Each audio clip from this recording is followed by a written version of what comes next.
But I can tell you, having listened to that recording, he does not at all mention anything about terrorism, nor does he mention anything about hate.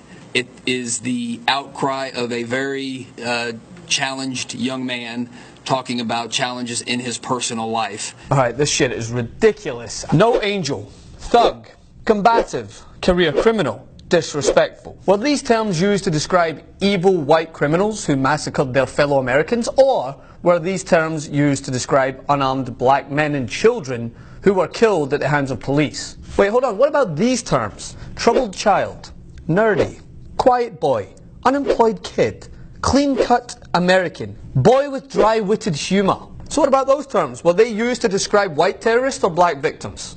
The answer is, of course you already know what the fucking answer is, because this is the United States of America, the only country in the world where you can carry out 5 explosions, killing 2 people, and still be given the benefit of the doubt and depicted in a sympathetic light.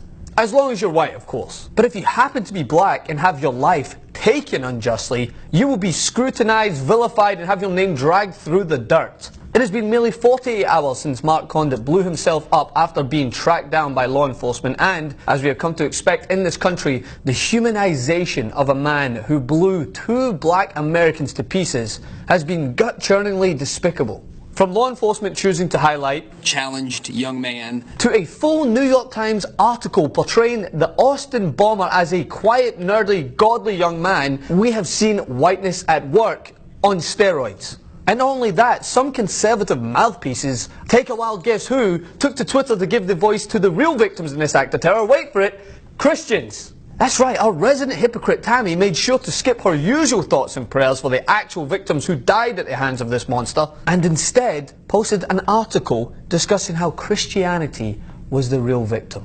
This coming from the same person who has built a career fear-mongering against all Muslims whenever an Islamist extremist commits an act of terror. But this all falls in line with the same deflecting, humanizing and downplaying of the evil actions of a troubled young man. A troubled young white man, that is. So I ask, where was the stern defense of a young man like Trayvon Martin, who, by the way, did not try to blow anyone up? In fact, all he wanted to do was walk home, but God forbid he put his hood up, right? For that, he was lambasted as a disrespectful thug by many of those in the media, who then offered an actual terrorist a pass. I can't believe this has to be clarified. But I guess we'll save the best juxtaposition for last, shall we? It so happened that on the same day a white suicide bomber decided to take his own life, 2 Sacramento police officers opted to take the life of 22-year-old Stephen Clark, firing a mere 20 shots at him in his own grandmother's backyard. Cops said they mistook Clark's cell phone for a gun, and then later a crowbar. I mean, I'm no tech expert here, but I've never seen a crowbar that looks even remotely like an iPhone, have you? But, nonetheless, having both these stories circulate at the same time was a perfect example of whiteness at work. On the one hand, we had headlines reading, "Robbery suspect gunned down," and on the other hand, we heard, "Nerdy young man."